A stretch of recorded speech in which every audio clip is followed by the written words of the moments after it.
you doing? This Jerry Morano, Liberty Lanes. I've got Bill Spigner with me. Bill, it's been 7 years since bowling a regional. How did it feel today? Well, I think it's going to be 7 years again. So, I've been practicing and I've been working at it. I got the USBCs coming up and I'm approaching 100,000 pins. So, the last 7-8 years I haven't been preparing for stuff, and I had 3 back surgeries and a rotator cuff. So I'm trying to get back to being respectable, and today was really hard for me. I missed a ton of spares, and working out my hand position and my body position, it was a little rocky, but I threw the ball a little better at the end, so I was able to build on that, and it's a building process, and just gotta keep working at it for a while and see where it goes. But it's always a pleasure to bowl here. Well, thank you. We appreciate you having me. I know the guys were glad to see you yesterday. A lot of the guys saw you for the first time in a while, and I'm sure that had to be nice to see some of the old friends. Yeah, it's kind of hard because you're coming into the unknown where you haven't seen people for a long time, but everybody was very friendly to me, and starting with you and walking in, it made me feel comfortable, and I wasn't worried about how I bowled. Obviously, I would like to bowl better, but it didn't work out that way. And the Pro-Am was great last night. It was really nice to see them sold out. I got to talk to a number of people, and one person said, "Can you help my husband? He's really depressed bowling." So I did one thing with him, a little better, and another guy, a couple of things, a little better. So it was kind of fun, and I like doing that stuff. I teach all the time, and it's just what I've done since 1979, and I never quit doing it, and lucky to be still doing it. Well, the ones that don't know Bill's a gold coach. There's not that many in the United States. And he's also used to own Vernon Hills. He's done a lot of things. His son now has some centers in Minnesota, correct? Yes, he's 10 centers, Triple Shift Entertainment, he named it. And he bought a family business where the father was 79 and the 2 sons were running it, and one of them got ill and the other one had to take care of him, so they couldn't operate it, so they put it on the market, and he bought it with an investor group that he's part of, and somebody invested in another project that he brought to them, and they did very well with it, so they invested in this. Well, the last thing I have for you, Bill, is what do you think of the equipment nowadays? Equipment is unbelievably strong. It's crazy. You got to know your stuff, and it's just part of the game. It's always been part of the game, and the evolution. I started when I started on tour with rubber balls. That's how old it is. The early 70s when I first started bowling PBA stuff. So it was a hard rubber ball. Then you added a plastic ball to get a little more hook, and then the plastic went to softer, and then in LT48s, then angles, and it's been a constant evolution. And it's part of the sport, it's part of what the bowler has to know, and the guys that do really well out here, they not only know themselves, they know the patterns, they know how to change where they're playing, and they know how to change their equipment. So I like the equipment. It gets a little much at times for the average bowler to try and keep up with, but it's part of the game, and it's not going away. Well, Bill, thank you very much, and thanks for coming. It's been Thanks, really nice Jerry. seeing you. Thank you Pleasure very much. seeing you anytime. Thank you, sir. How you doing? This is Jerry Morano from Liberty Lanes. I'm with Jeff Johnson from Freeport. How you doing today, Jeff? I'm doing good, although I wish I could have picked up more spares. Thanks, Jeff. Just to let you know those that dig to me, because I missed way too many today. Well, Jeff, I know you're out here a lot, bowling a lot of tournaments. How do you think it went today? I think it went good. This tournament always goes good. From the Pro-Am, from the practice when we walk in all the way through the Pro-Am, and then normally through the tournament for me, but not this time. It's a little different. But the tournament ran great. That's good. As Bill Spigner was in a little while ago, and I'll ask you something I asked him. What do you think of the equipment nowadays and the evolution of all the stuff that's gone over the years?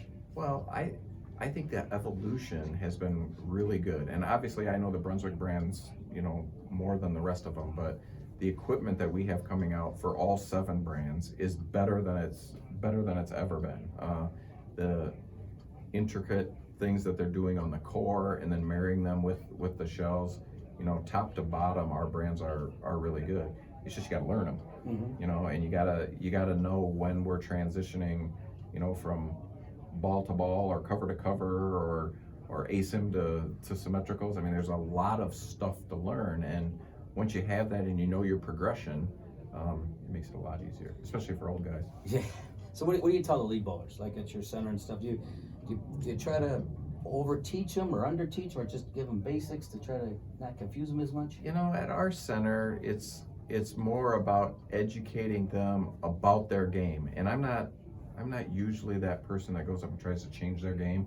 you know, their game is their game, and if they really want to put the time in and work on their game, we're there to help them with that. But everybody's, you know, everybody knows how to bowl, you know, and they do it their way. So as long as they're educated as far as what's on the lanes and what what type of ball will probably work well for them based on that, you know, I think over teaching is just as bad as under teaching. And you know, fortunately, I think we've got enough trust with our customers, and I'm sure you do with your customers, that it's just making them that little bit better.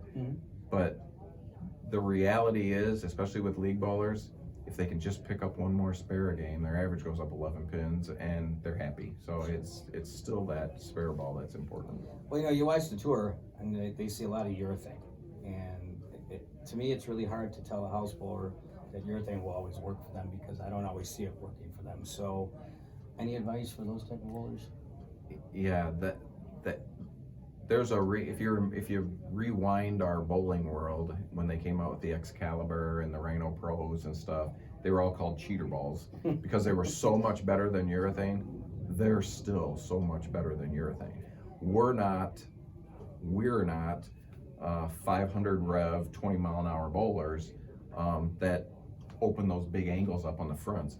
If you are one of them people, urethane might work, but that's 1% of the bowlers that are out there, and it might be a 0.5% of our league customers. So traditionally that doesn't work. Sometimes we'll have like people in our senior league that have really slow ball speed that maybe we shine up a purple hammer or something just so we can take that out of play. But it's that's not the evolution of bowling. I mean, we have so many cool cores and shells and everything that's out there right now that that's where everybody needs to go. Use the cheater balls. I have one last question for you. Last night in the Pro-Am, we had our Special Olympic kids here. And you know, that's always a big thrill to have these kids out here. As you guys as PBA members, you know, how do you guys sort of react and feed off of some of the stuff that they do when they're out there bowling? That's the cool part of this Pro-Am. And honestly, that's the reason I came Friday, because otherwise I would have showed up today, but because of that Pro-Am, that's an important Pro-Am. They look at life different for whatever reason. Special is special. I'm gonna talk about my horrible spare shooting today and bad adjustments and, you know, beat myself up for that. But they have true challenges and they smile through it. And we all can learn so much from the Special Olympic family, and you know, and the athletes that competed last night from that group are top notch. They are on the top shelf of human beings that are out there, and we all can learn from that. Well, that's right, and I really appreciate that. And Jeff, thank you very much. And thanks, Jerry. Yep, look forward to coming back next year. Thank you, sir. So.